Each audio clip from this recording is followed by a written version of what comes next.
A graça e a paz do nosso Deus seja com cada um dos nossos amados irmãos que aqui chegaram, aos amados irmãos que nos acompanham aqui através da internet, que o Senhor possa abençoar a vida de cada um com seu Santo Espírito, né? E é uma maravilha porque a Bíblia diz que o Santo Espírito do Senhor, quando ele habita em nós, ele, ao habitar em nós, ele traz para dentro de nós aquilo que Cristo nos oferece, a paz.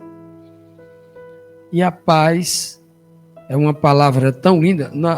Infelizmente, na língua portuguesa, a gente perde o sentido original daquela paz que Cristo desejou, né? Porque paz, aqui na nossa língua, refere-se à tranquilidade, à ausência de violência, de perturbação, né? Tranquilidade, esse nome de tranquilidade, né? Mas na língua original significa você estar completo, você ser preenchido do homem interior que você precisa. Você precisa estar pleno, como se alguém que está preenchido é alguém que não sente falta de nada. Alguém que está faltando alguma coisa, ele sente falta. E se sentindo falta de alguma coisa, ele vai ficar ansioso, perturbado, né? É ruim é horrível quando a gente está sentindo falta de alguma coisa, né?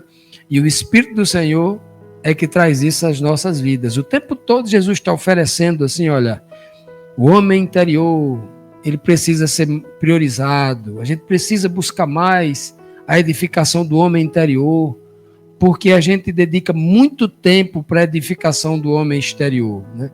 Muito tempo dedicando ao corpo, à saúde, a adquirir coisas, né? Bens, de roupas até bens. O tempo todo a gente está investindo no homem exterior e pouca coisa investido no homem interior, né? No ser humano interior, que é a grande necessidade.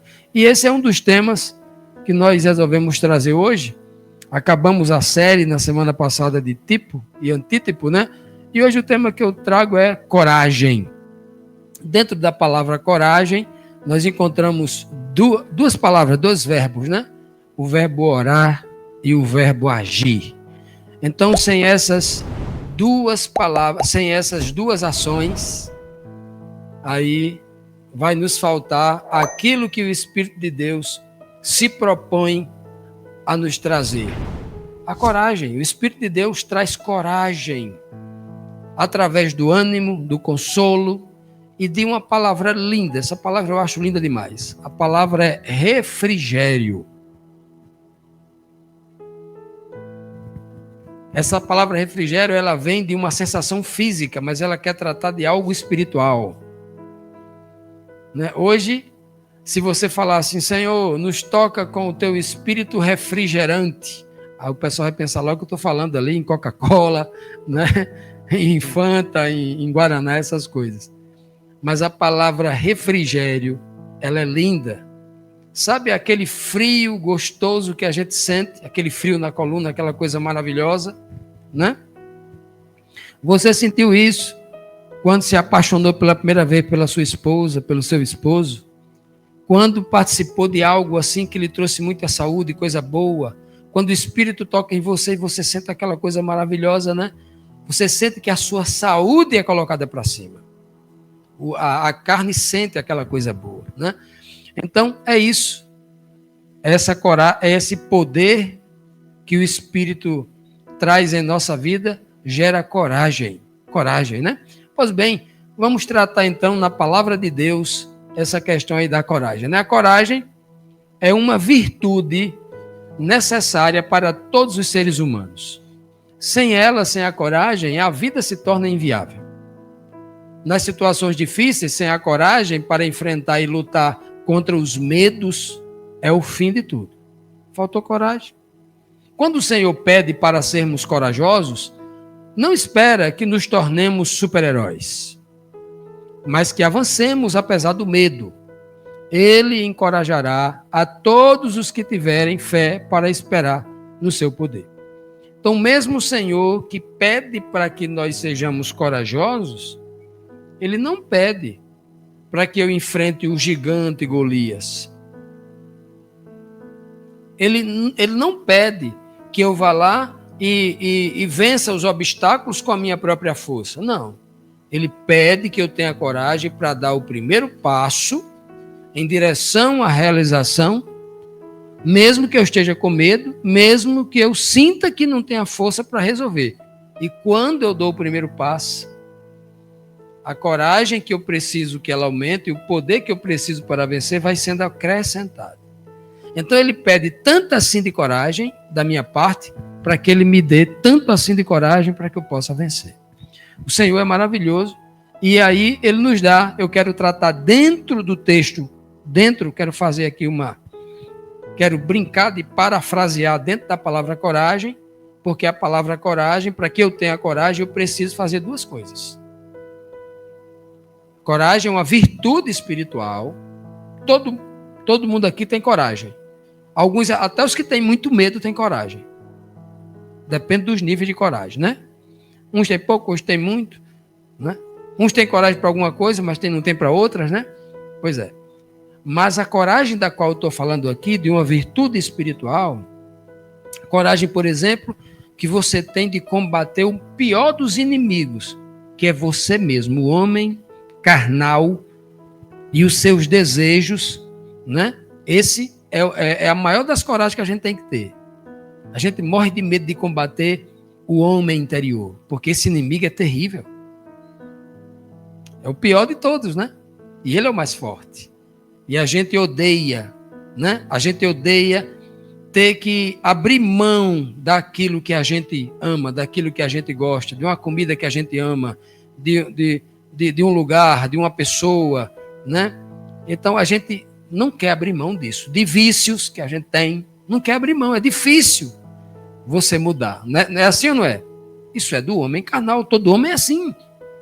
Então, como é que a gente vai combater isso? Se não houver uma coragem interior, como é que a gente vai fazer? Eu preciso dessa coragem, mas como é que eu chego até ela? A Bíblia vai me dar aqui subsídios, né? No livro de Deuteronômio, capítulo 31, versículo 6, nós lemos assim: sejam fortes e corajosos, não tenham medo, nem fiquem apavorados por causa deles, dos problemas, dos inimigos, dos vizinhos, né? Pois o Senhor, o seu Deus, vai com vocês. Nunca os deixará, nunca os abandonará. Com essa promessa aqui, a gente já poderia aqui encerrar nossa conversa e ir para casa. Porque olha que coisa linda o Senhor está dizendo para as pessoas que têm fé. Primeiro, ele dá uma ordem imperativa. Seja forte. Seja corajoso. Não é isso que está aqui que a gente lê? Aí você responde para ele: como? Se eu sou fraco? Como? Se eu sou medroso? Né? Como é que o Senhor me diz? Seja forte? É muito fácil o Senhor dizer, seja forte. Mas Deus é maravilhoso. Quando ele diz seja forte, ele não está dizendo assim, seja forte com sua própria força. Quando ele diz seja corajoso, ele não diz assim, seja corajoso com a coragem que você tem, é só você. Não. Ele está dizendo assim, com um pouco de coragem que você tem, dê o primeiro passo, eu lhe ajudo. Por isso que ele diz assim, ó, não tenha medo de dar o primeiro passo. E nem fique apavorado. Por causa deles aqui no contexto, ele está falando aqui o povo de Israel, era por causa dos vizinhos, as nações vizinhas que queriam subjugar o povo de Israel, queria fazê-los escravos, queriam dominá-los numa servidão ali de pesados impostos, e aí o povo ficava com medo, porque se eles atacassem com um exército 10 vezes maior que o povo de Israel, muita morte e a escravidão, o povo morria de medo disso. Aí o Senhor diz assim, ó, seja forte, não tenha medo porque ele é maior, né? Eu sou o Senhor e eu vou com vocês. Alguém já disse isso para vocês? Vocês com medo de fazer alguma coisa e vocês disseram assim, Rapaz, tem um emprego ali. Vá lá e faça a entrevista lá que eu estou indicando você. Aí você assim, mas aquela empresa é tão chique, aquele povo eu não conheço. Sabe? Tu vai comigo? Se tu for comigo, eu vou. Porque tu está me indicando, você me pega na minha mão, você me dá coragem. É maravilhoso ou não é? Quando alguém diz eu vou com você. É ou não é? Isso encoraja ou não encoraja? Isso dá força ou não dá força? Mesmo que seja difícil. É por isso que o Senhor faz isso. Ele conhece, ele diz assim, olha, eu vou com vocês. Eu não estou mandando vocês irem sozinhos com a força de vocês e com a coragem. Eu vou com vocês. Ele está dizendo aqui, olha. Eu nunca vou deixar vocês. Eu nunca vou abandonar vocês. As 3 palavras mais lindas que você pode ler na palavra de Deus é o Senhor dizendo isso. Eu vou com vocês. Eu nunca vou deixar vocês. Eu nunca vou abandonar, nunca vou desamparar vocês. Sabe qual é o maior medo do ser humano desde a tenra infância? Você quer destruir a cabeça de uma criança? A mãe diga para ela, eu vou me embora e vou deixar vocês aí sozinhos. Quantos dos filhos já escutou isso? Eu já escutei isso quando era criança. Graças a Deus, né? Isso não me fez efeito, nenhum trauma. Mas eu me lembro que não foi bom eu ter escutado aquilo. Aquilo foi uma ameaça para mim. E hoje, quando eu vejo uma mãe dizendo isso para um filho, eu digo, que loucura, né? Você pode dizer isso para uma criança. Se você ficar chorando, eu vou embora, eu vou lhe abandonar. Não faça isso. Você está criando pode criar um trauma na cabeça de alguém que já está com medo, que precisa escutar isso aqui. Ó. Eu estou com você, eu nunca vou lhe abandonar. E Deus faz isso, porque Ele sabe da nossa fragilidade. Ele manda eu ser corajoso, mas Ele sabe da minha fragilidade. E Ele diz isso porque me conhece. E Ele vai dizer ainda mais, olha que coisa linda. Agora Ele vai falar para alguém individual. Para um ser individual. Para Josué, Ele vai dizer, ô Josué, não fui eu que... Porque Ele vai repetir o que Ele disse no versículo 6. Ele vai dizer, Josué, seja forte e corajoso. Aí no verso 9 Ele diz assim, não fui eu, sou eu que estou lhe ordenando? Seja forte e corajoso. Não se apavore, nem se desanime, pois o Senhor, o seu Deus, estará com você por onde quer que você andar. Por onde você for, eu estarei com você. Já imaginou, meus amados? Aí você pode estar pensando assim, Fábio, o Senhor disse isso para Josué. Ele nunca disse isso para mim. O Senhor disse isso para o povo judeu lá do passado, mas Ele nunca disse para mim. Ele está dizendo para você. Tenha fé para ver se Ele não vai com você. Tenha fé. Eu estou dizendo isso como testemunho, como prova viva disso. Olha, eu tinha muitos medos. Eu fui criado uma criança livre. Mas era tão livre que se eu não quisesse ir para a escola, estava tudo bem para meus pais. Criado muito livre, muito feliz por isso. Fui criado muito livre. Mas uma liberdade com responsabilidade, né? Escola, tudo. E o que tinha que fazer, a gente fazia. Mas eu tinha medos. E esses medos se refletiram na minha vida, né? Até na minha adolescência.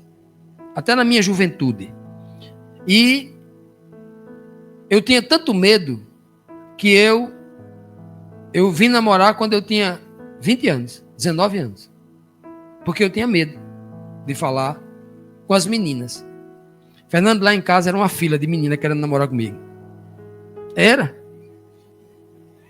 Tinha muitas pretendentes, era. Eu não era assim, cabelo branco, eu era cabelo preto, viu? Um dia eu tive cabelo preto. Mas eu tinha vergonha, porque eu tinha medos. Eu tinha medos. E aí, fui trabalhar aos 15 anos de idade, medo, eu tinha medo. Eu cheguei numa empresa que para mim aprender, era muito inteligente, mas tinha medo. Tinha que pegar na minha mão e ensinar como é que tinha que fazer. Para eu desenrolar e fazer sozinho. Cheguei no quartel, com 19 anos, já ia fazer 20 naquele ano. Fui atrasado um ano. E agora, para eu enfrentar aquele universo, ali é que eu tinha medo. Tinha medo de tudo ali. Fazia mesmo o medo, me fazia fazer as coisas que eu achava que não conseguia e conseguia. E uma vida inteira, o Senhor sempre colocou alguém que pegou na minha mão e disse: eu vou com você, vou fazer com você. O tempo inteiro. Depois já de conhecer a Bíblia, conhecer Jesus, conhecer a verdade, a palavra da verdade, eu ainda continuei algum tempo com medo. Hoje eu não tenho mais medo, não. Eu tinha muito medo de morrer. Eu tinha muito medo aos 35, aos 40 de perder meu pai e minha mãe. Hoje eu não tenho mais medo nenhum. Estou pronto para enterrar os meus... Tomara que demore, Cristo volte e meus pais não morram. Mas estou pronto para enterrá-los. E não espere que eu esteja fazendo escândalo, não, porque eu já não tenho medo mais da morte. Porque o Senhor foi tirando esse medo. Um exemplo.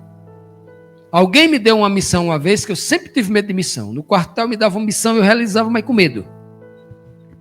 O irmão Heráclito, de João Pessoa, me deu uma missão. O irmão Fábio Amaro, as igrejas, tudinho tem uma revista eletrônica. A gente não tem. Revista eletrônica, rapaz, é coisa que quem tem. Uma assessoria de imprensa, 3 pessoas escrevendo ali no computador, pessoas formadas em jornalismo, professor de português. A gente faz uma revista eletrônica. Tem que ter web design, tem que ter pessoas que vai produzir essas artes aí, tudinho. A gente faz um negócio desse.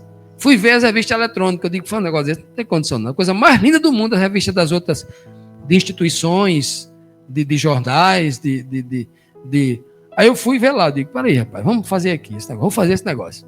Aí comecei a fazer a nossa revista eletrônica chamada de Trombeta Unitarista, lá num site chamado Calamel, que é um site de revistas eletrônicas. Era um dos mais elogiados em questão de arte. Se nós tivéssemos dinheiro, teríamos ganhado vários prêmios por qualidade daquilo ali. Uma coisa que eu não sonhava na minha vida era escrever um livro. Alguém mandou, disse assim, rapaz, por que você não escreve? Aí eu comecei a escrever. Deu certo. Aí veio o 2º, o 3º, o 4º, o 5º. Faça folheto. Aí estamos aí no 20º. Faça. E os medos foram, o Senhor foi tirando o meu medo, dizendo assim, dê o primeiro passo, dê o primeiro, que eu faço você realizar o resto. Isso é maravilhoso. E o Senhor foi me ensinando, naquela cena dos leprosos, vocês querem ficar limpos? Se apresenta ao sacerdote. Os caras deram o primeiro passo em direção lá, ficaram limpos porque deram o primeiro passo. Não ficaram limpos antes. Só ficaram limpos porque eles falaram assim, vocês querem ficar limpos? Se apresenta ao sacerdote. Deram 3, 4 passos, ficaram puros na hora. Maravilha, né? Então o Senhor diz, seja corajoso. E para ter coragem, não tem que ter medo. Ó. Não temas. A palavra temor na Bíblia tem 2 sentidos. O primeiro temor é ter medo. O segundo temor é temer a Deus e de ter respeito por Deus. O santo, ele tem temor em relação a respeito. Não tem temor em relação a medo. Então, quando ele diz não temas, não tenha medo. Porque eu sou contigo. De novo, o tempo todo, eu estou com você, eu vou com você. Eu sou contigo. Não te assombres. É a 3ª vez que eu leio o verso aqui, não fique assombrado. Não tenha um medo excessivo. Você pode até ter medo, mas não pode ter o medo de ficar assombrado. Porque eu sou teu Deus, eu te fortaleço, eu te ajudo, eu te sustento com a minha mão direita, com a minha mão de força, a mão da força, a destra fiel. Olha que coisa maravilhosa. O tempo todo, ao longo dos anos, o Senhor foi dizendo isso para o povo, repetindo várias vezes. Só para encorajar o seu povo. Para que eu hoje entenda assim, Fábio, é possível eu ser um homem fiel a Deus como Jesus Cristo foi? É possível. Fábio, é possível ter uma vida santa como esses homens da Bíblia assim? É possível. Porque o mundo inteiro vai dizer assim para você, não é possível. Porque o mundo inteiro está no medo. Isso é tão terrível que a Organização Mundial de Saúde, né, é até um link que o nosso amado irmão Marcos Avelar mandou para mim lá, da OMS, que dizia que até 2030, faltando aí 5 anos, até 2030, mais de 30% da população mundial estaria sofrendo de depressão. Já imaginou? Quase um terço da humanidade sofrendo de depressão? Isso quer dizer que na tua rua mora 100 pessoas, tu vai conhecer 30 e poucas pessoas que estão com depressão, no seu sentido leve, deprimida, triste com alguma coisa. Ou, no sentido mais elevado, síndrome do pânico, que não pode escutar um cachorro latir que o mundo vai se acabar. Não pode ouvir uma reportagem na televisão de uma guerra que está acontecendo lá, na China, do outro lado do mundo, e você achar que vai chegar no quintal da sua casa. Terrível isso. O medo. O medo sempre foi a maior arma de Satanás contra o povo de Deus. O medo sempre foi a maior das armas para que o povo, o homem santo, ele não evolua, ele não cresça no conhecimento, na graça de Deus. O medo paralisa. Por isso que João vai dizer que no medo não tem verdade. No medo só há morte, no medo só há perdição.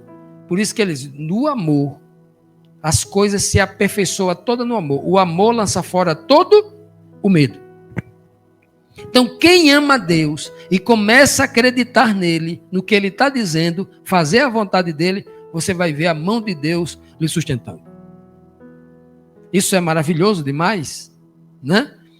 Eu lembro, né, quando, com muito medo, a minha filha tendo convulsões, né?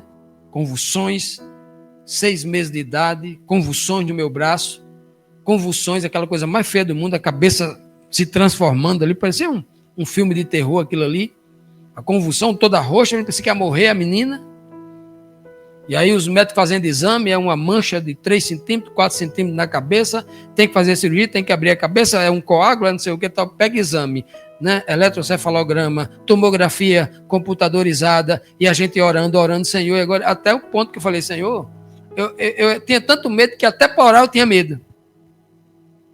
Eu cheguei assim, escorei na parede lá de casa. Fernando sabe onde é que ele vai? Naquela parede, Fernando, onde eu fui sentado assim nas minhas costas. Aí eu falei, Senhor, não prive do sorriso da minha filha. Olha a oração, já imaginou um crente orar desse jeito? A minha oração de agonia, Senhor, eu não quero perder o sorriso da minha filha, porque a minha filha Fernandinha tem um sorriso mais bonito que eu vi nesse mundo, ninguém, quando criança, né? E continua o sorriso bonito, mas quando criança ela tinha um sorriso diferente para mim. Aí eu orei, não quero perder isso, porque eu pedi a Deus. E aí, quando eu fui pegar o último exame para fazer a cirurgia, que era a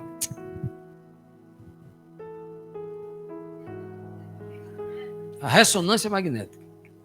Fui pegar a ressonância, o médico olhava assim para os 3 exames, eletrocefalograma, a tomografia e a ressonância. E ele olhava e não via mais nada ali. E ele coçava a cabeça, eu acho que era o doutor Ricardo, dono da Pronto, acho que o nome dele era Ricardo, não fala a memória, da Prontoneuro. Não sei se vocês conhecem. Que era o Papa na época, que era ele. A única, era a clínica top, era Prontoneuro. Foi lá, fez o exame lá, e ele falou assim, não estou entendendo. Aqui tem, mas aqui não tem. Ó, infelizmente, a sua filha não tem nada. Ele entrou para um lado e foi para o outro. E aí, o Senhor começou a ir tirando os meus medos. E foi, olha, meus amados irmãos, foi um caminho um pouco longo, mas hoje eu tenho certeza que o Senhor continua segurando na minha mão e tirando todos os meus medos. Eu já não sinto mais que tenho medo. Eu tenho alguns medos? Tenho, mas os medos que eu tenho coragem para enfrentá-los hoje. E é maravilhoso isso, porque eu entendo o que ele disse para mim. Você não pode ter medo, porque eu estou com você. Se você não confia em você, confia em mim. Eu não deixo fazer nada com você, não. É mais ou menos isso que ele está dizendo para mim. Né? É o pai, é o amigo, ele é tudo que faz. Ele continua dizendo ainda em 2 Timóteo 1,7. Porque Deus não nos deu um espírito de temor, mas ele nos deu um espírito de fortaleza, um espírito de amor, um espírito de equilíbrio, de moderação. No momento da agonia em que o mundo está pegando fogo, todo mundo querendo suicidar, e você ali, tranquilo, moderado. Espera aí, vamos procurar aqui uma solução, uma saída. Não é assim? Maravilhoso, né? É o que Paulo está dizendo, olha. Veja que ele diz, Deus nos deu.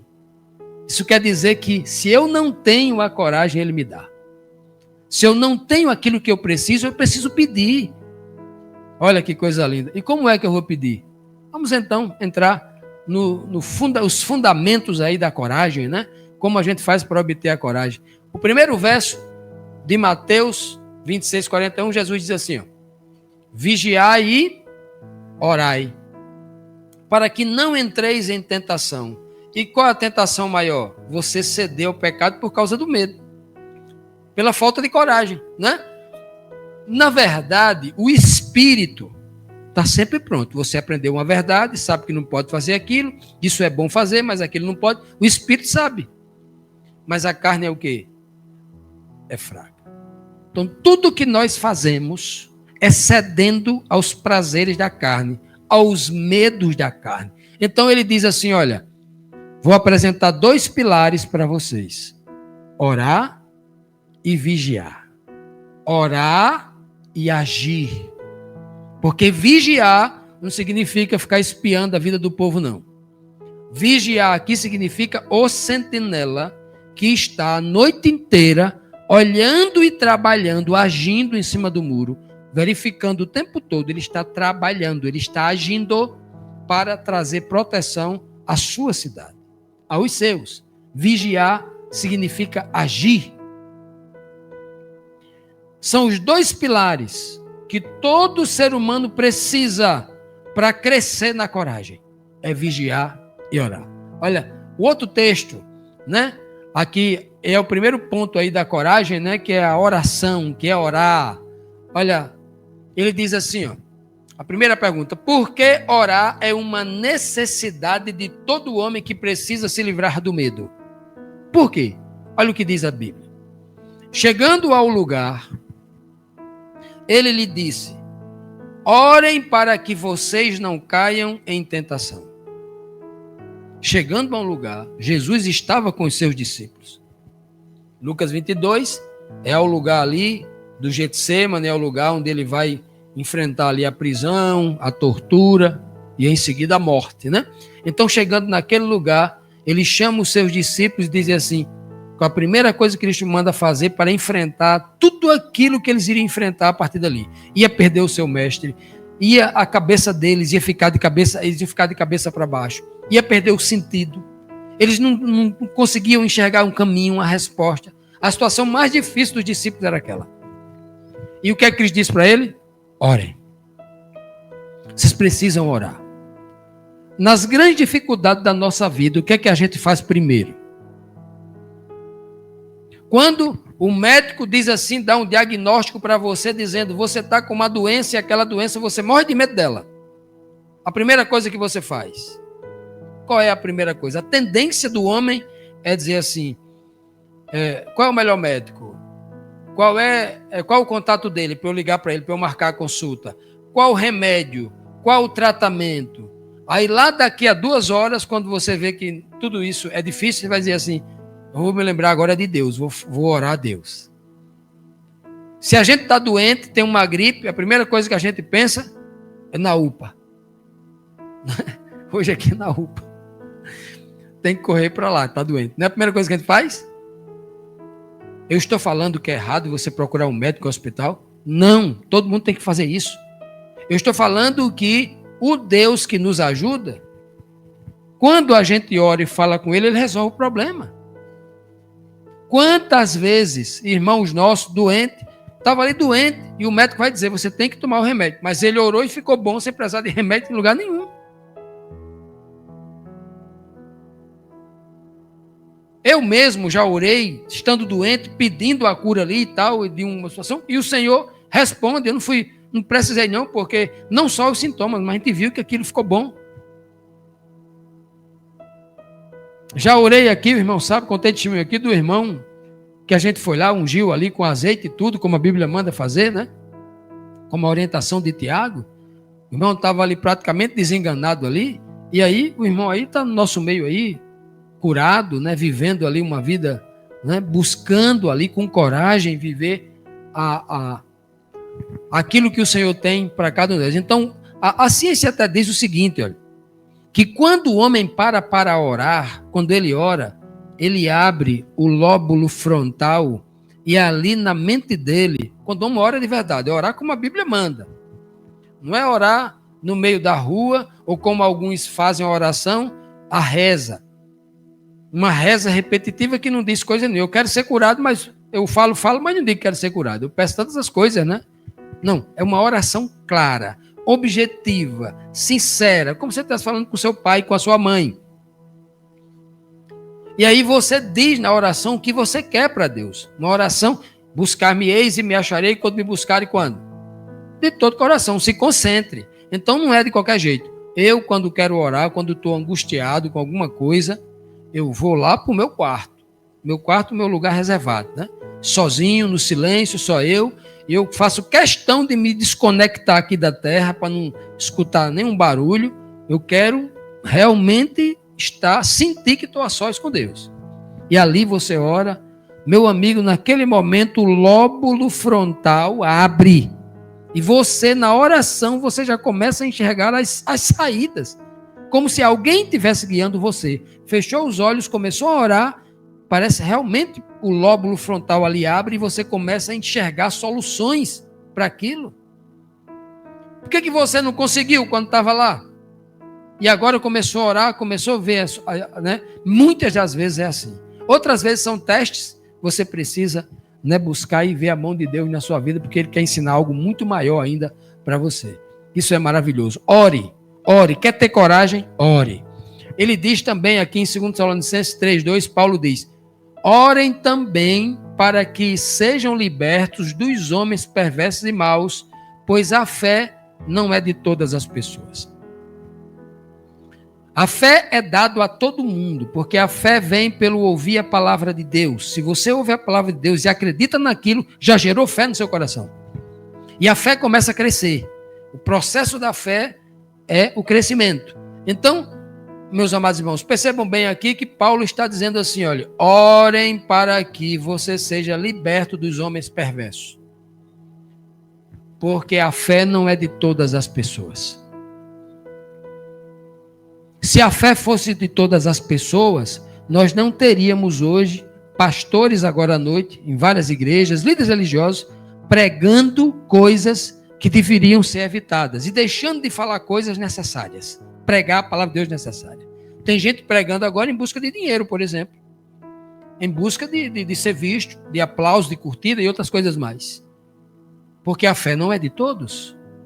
A fé é daqueles que buscam a Deus.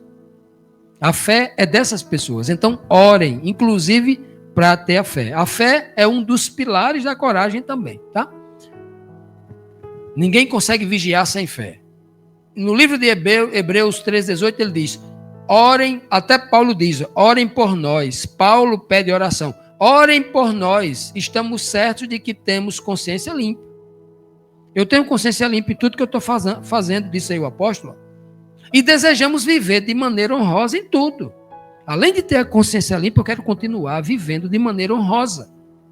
Eu não quero que ninguém encontre no meu caráter, nas minhas ações, pautas ali que estejam ali vinculadas ao erro, à desonestidade, à mentira, outras coisas aí completamente negativas e reprováveis. Ele diz, orem por nós. Aí você diz assim, mas Paulo, o homem que à sombra dele curava pessoas, aquele homem cheio do poder do Espírito de Deus na vida dele, esse rapaz precisa de oração? Precisa de oração. Paulo diz, orem por nós. Quando Paulo diz orem por nós, ele não está dizendo apenas que ele precisa de oração. Está dizendo que você precisa orar. Comece a orar pelo outro. Todas as vezes que eu oro por alguém que eu me lembro aqui da igreja, naquele momento o Espírito toca, ore por tal pessoa ali. Aí eu oro por aquela pessoa. Enquanto eu estou orando por aquela pessoa, tantas coisas maravilhosas acontecem com aquela pessoa e comigo também. Né? Parece a regra ali da bola de gude na parede, né? Da bola de ping-pong na parede. O livro de Romanos, capítulo 15, 31, Paulo diz, orem para que eu, de novo, Paulo olhando só por ele, orem para que eu esteja livre dos descrentes da Judeia e que o meu serviço em Jerusalém seja aceitável aos santos. Paulo estava pretendendo visitar Jerusalém, na região da Judeia, e aí ele está dizendo, orem para que eu esteja livre lá, livre, porque Paulo chegando lá ia ser preso. Eles queriam prender Paulo, né? Os judeus que prenderam Jesus, que perseguiam os apóstolos, iam prender Paulo também, porque eles odiavam o cristianismo, odiavam o nome Jesus Cristo, né? E aí Paulo diz assim, olha, para que eu esteja livre lá em Jerusalém, né? Livre desses homens descrentes. Quem eram os descrentes? Os judeus, que eram religiosos. Já imaginou? Eu chegar e dizer para vocês assim, irmãos, orem para que eu esteja livre dos evangélicos. Você fala, mas tu não é evangélico também? Nominalmente, sim. Mas segundo os costumes dos evangélicos aí, não, eu sou muito diferente de muita gente aí. Não comungo, não só na doutrina, mas também nos procedimentos, né? E ele diz bem claro, seja aceitável aos santos. É o que Paulo pede. O tempo todo, nas escrituras, está pedindo para que você ore, ore, ore. Olha, se Paulo está pedindo para orar por ele, Paulo está com medo de ir para Jerusalém? Poderia ter um pinguinho de medo? Poderia. Mas o medo vai impedir Paulo de ir para Jerusalém? Não, porque a fé é maior. E ele continua orando, é o primeiro passo, né? E o segundo pilar aqui da coragem, que é o agir, né? O verbo agir. Nós temos aqui a segunda pergunta: como deve agir o homem prudente sobre a guia do Santo Espírito de Cristo na sua mente? Como é que ele deve agir? Para que aumentem coragem. Como é que devem ser as suas ações? Veja que no livro de Marcos, capítulo 13, 37, Jesus diz assim, ó, e as coisas que vos digo, digo-as a todos, vigiai. Veja que nesse texto, ele não diz agora orai, porque ele já tinha orado com os discípulos. Ele já tinha falado sobre a oração. Agora ele vai falar sobre a ação, porque naquele momento, o mais importante era o povo agir, andar com atenção. Vigiar aqui não é só apenas você prestar atenção em tudo que está ao seu redor, mas também agir. Né? Vigiar aqui não tem a ver com a questão da passividade, alguém que só observa e não interage com o meio. Não, mas alguém que interage com o meio, sim. Ele diz em 1 Coríntios 16, 13, vigiai e estáis o quê? Firmes na fé, portai-vos. Olha, como é que eu porto aqui? Portai-vos varonilmente e fortalecei-vos. Algumas versões trazem o termo varonilmente, né?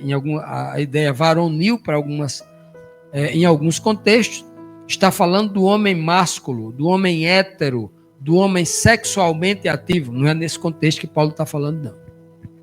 Paulo está falando assim, no sentido varonil, não no sentido de virilidade, mas no sentido de se portar como um homem honesto, corajoso, que anda de cabeça erguida, sem medo do que é certo, sem medo de que as pessoas critiquem porque eles estão fazendo o que é certo. Vocês sabiam que tem muita gente hoje com medo de fazer o que é certo, com medo da crítica?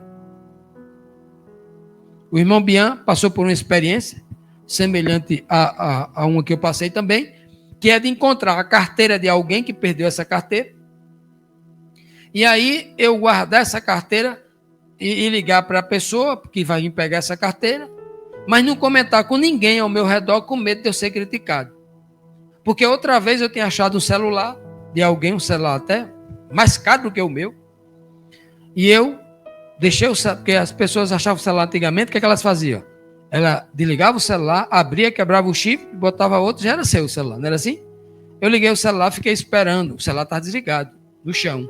Liguei o celular, fiquei esperando o rapaz ligar, e está aqui comigo, está em tal lugar, venha buscar.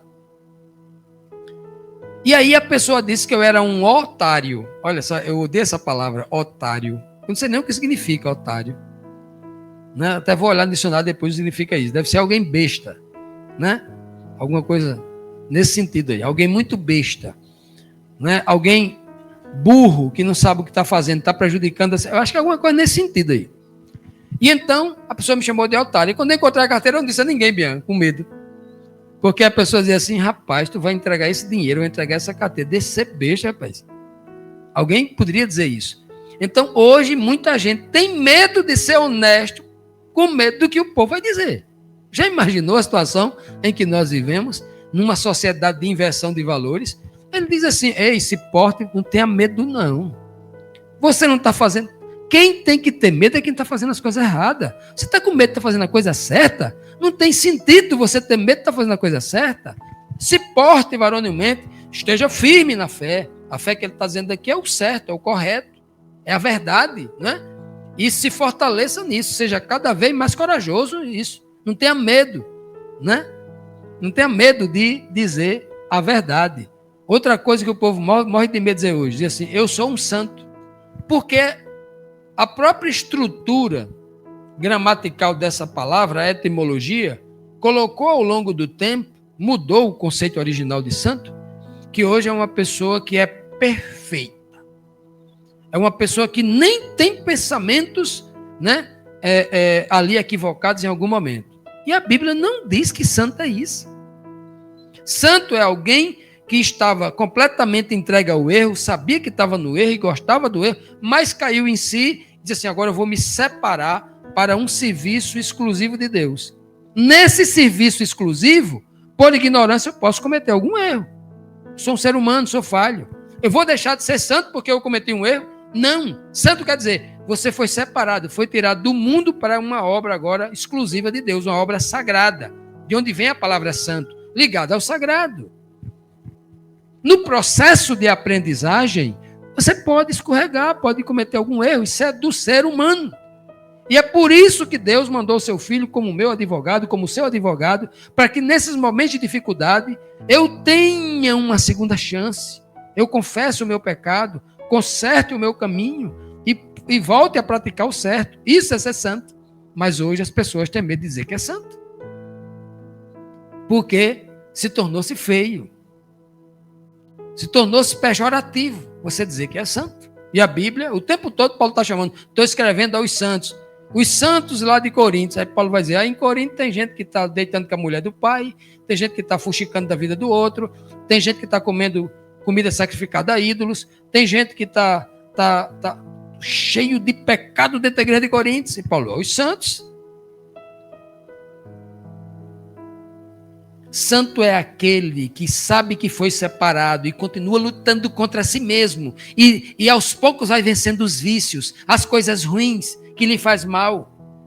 Isso é o ser um santo. Mas porque as pessoas têm sido estimuladas a não vigiar, a não agir para crescer, as pessoas não têm compreendido e aí só se instala o medo e a coragem não tem vindo. Ele diz ainda, Pedro diz, em 1 Pedro 5,8, sejam sóbrios ou estejam sóbrios o tempo todo, né? Vigiai. O que significa, nesse contexto, ser sóbrio? Esteja atento o tempo todo. Por quê? Porque o diabo, que é o vosso adversário. Paulo, ora, por que Pedro diz isso se a gente sabe quem já é o nosso adversário? Porque no universo, num planeta de inversão dos valores, a gente vai entender que Deus é o meu adversário. É ou não é? Tem muita gente achando que Deus é o nosso adversário. Eu não vou fazer isso porque se eu fizer isso, Deus está lá atrás da coluna esperando só que eu erre para chicote. Ora, se Deus faz isso, se Deus está para chicotear filho, Ele até permite o sofrimento com um objetivo. Então, Pedro diz, sejam sóbrios, preste atenção. Ou seja, estejam vigilantes o tempo todo. Porque o diabo, vosso adversário, está ao vosso derredor. Ao derredor. Porque existe o redor e existe ao derredor. Ao redor, quem está ao meu redor? Quem disse que ia comigo, para onde quer que eu fosse? Quem disse que o anjo do Senhor acampa-se ao redor? Eu sou com você. Então, Pedro diz assim, o diabo está ao vosso derredor, bramando como um leão, buscando uma oportunidade para lhe tragar, lhe devorar. Olha que coisa interessante. Pedro está querendo fazer medo? Ele está querendo encorajar. Se você disser que tem um leão do seu lado, você vai ficar com medo. Não é assim? Mas Pedro não está querendo fazer medo a ninguém. Ele está dizendo, olha, Fique vigilante. Fique atento. Porque quanto mais... vai continuar lá o leão. Se eu estiver vigilante, o que vai acontecer? Eu vou temer o leão, vou conviver com ele. Ele lá e eu aqui. Tem uma cena de um biólogo lá na África, que ele cuida de leões. Ele convive com os leões. São 30 e poucos anos convivendo com esses animais. E o leão de juba preta, aquele, né, o dominador, o alfa, junto ali com a alcateia toda ali, com o bando lá, ele se senta aqui, fica olhando para o leão aqui, ó, se senta com papel higiênico na mão e olhando para o leão. O leão chega a se aproximar dele, cerca assim de 2 metros de distância. E vem para cima dele para atacar. Ele só levanta o papel higiênico assim e o leão volta com medo. Quando o leão cai, ele faz que o leão vai embora. Aí você pergunta, Fábio Amaro, e se tu fosse lá com um fuzil? Eu digo, eu não ficava. O leão chegasse a 100 metros, eu dava um tiro para cima e subia na árvore. Mas por quê? Porque ele exercitou essa questão. Ele começou a conhecer que aquele leão também tem medo e ele tem os limites. O diabo também tem medo de você. A Bíblia diz que se você quer destruir, você fazer tremer o reino de Satanás, seja um homem como José, seja um homem como Davi, seja um homem como Daniel, ele não vai conseguir arrancar um fio de cabelo da sua cabeça. É o que a Bíblia ensina. Se o Senhor está querendo me encorajar, porque os reinos do mal, das trevas, não conseguem tocar em um homem de Deus, por que eu vou ter medo? Por que essa situação?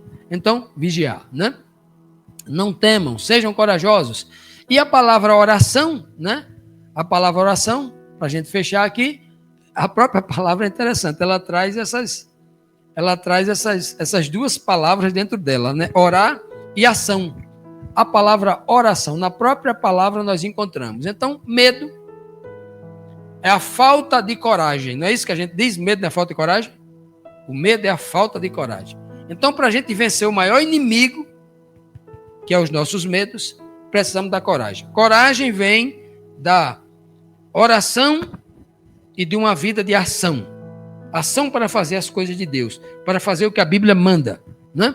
Então eu quero trazer um texto aqui do livro de Êxodo, quando o povo, né, estava ali em espírito de oração, fugindo do grande inimigo, morrendo de medo, que era Faraó e seu exército. Olha que cena. E disseram a Moisés, o povo: não havia sepulcros lá no Egito para nos tirar de lá, para que morramos neste deserto? Por que nos fizeste isto, Moisés, fazendo sair do Egito? Nós estamos vendo o exército de Faraó vindo ali atrás da gente, vai matar todo mundo aqui agora, um bocado de velho, criança, tudo desarmado. É um exército contra um povo civil desarmado. Por que você tirou a gente de lá, Moisés? Lá não tinha túmulo não, para a gente morrer lá não. Aí vamos morrer aqui nesse deserto. Aí eu pergunto para vocês, qual a diferença de morrer, colocar num túmulo e morrer tá no deserto? Morte é morte. Mas o povo estava assustado. O povo estava com medo, acusando Moisés, morrendo de medo. E Moisés já tinha orado com o povo, Moisés já tinha mostrado que Deus ia à frente e ia livrá-los. Mas o povo estava com medo. Ó. Aí o texto continua. Não é esta a palavra que te falamos no Egito, dizendo... Eles estão dizendo assim, eu te avisei, Moisés, eu já disse lá no Egito. Você trouxe sabendo, você é o culpado de tudo. Ó. Não é esta a palavra que te falamos lá no Egito, dizendo, deixa-nos que sirvamos aos egípcios, pois que melhor nos fora servir aos egípcios do que morrermos nesse deserto. Era melhor a gente estar lá servindo, um escravo, do que ser morto aqui. Olha o que o povo está dizendo para Moisés, olha o medo. Moisés, porém, disse ao povo, qual foi a primeira coisa que Moisés disse? Não tenham medo. Moisés, cheio do Espírito de Deus ali, não tenham medo, fiquem quietos, fiquem serenos, e vejam o livramento do Senhor, que hoje vos fará, porque aos egípcios que hoje vistes, nunca mais os tornareis a ver. O Senhor pelejará por vós, e vós vos calareis. Estejam em silêncio, parem de de reclamar, né? Pare de blasfemar aí. Não façam isso, não temam. Olha só. E então, veja o agir, olha. O agir depois de orar. Então disse o Senhor a Moisés: por que você está orando a mim? Moisés foi falar com o Senhor, foi orar, ó, clamar, orar. Por que clamas a mim? Diga aos filhos de Israel que hajam. Por que vocês estão parando? Vocês não já oraram lá? Existe um momento de orar, mas existe um momento de agir. Diga aos filhos de Israel que marchem. Marchar para onde? Só tem o deserto, só tem o deserto à esquerda. À direita, o mar. A gente vai morrer afogado dentro do mar. E aqui à direita, as montanhas. Não tem para onde a gente ir. Para onde é que vocês estão indo? Em direção ao mar. Continue em frente. Marchem em direção ao mar, porque ele vai se abrir. É assim que o Senhor espera que cada um de nós faça. Aquele povo não sabia que o mar ia se abrir. Moisés não sabia, o Senhor não tinha dito nada para eles. Mas aquele povo precisava apenas acreditar e marchar, dar o primeiro passo naquela direção. Quer vencer? O inimigo quer ter coragem? Dê o primeiro passo nesta direção. Orar e agir, ou vigiar, são como dois pilares da lei de Deus, que são duas tábuas, né? Chamados de testemunhos. Um depende do outro e os dois juntos, em perfeita cooperação, faz com que o servo fiel cresça na fé e no poder de Deus. A coragem que tanto necessitamos para seguir animados nos caminhos do Altíssimo é obtida nas orações e nas ações direcionadas, comandadas, orientadas por Jesus Cristo. Meus amados, que o Senhor, nosso Deus, possa nos ungir com o seu Santo Espírito, para que essa coragem que nós tanto necessitamos para continuar lutando, continuar vencendo, continuar crescendo, perseverando naquilo que é certo, que Ele possa nos conceder e nós tomemos, a partir de hoje, a decisão de ter uma vida mais dedicada ao tempo à oração e no Espírito já decidir, eu quero a partir de hoje não só orar, não só conhecer a Bíblia, mas eu quero agir no sentido de colocar em prática tudo aquilo que eu tenho aprendido na palavra de Deus. Que o Senhor nos abençoe, em nome de Jesus. Amém.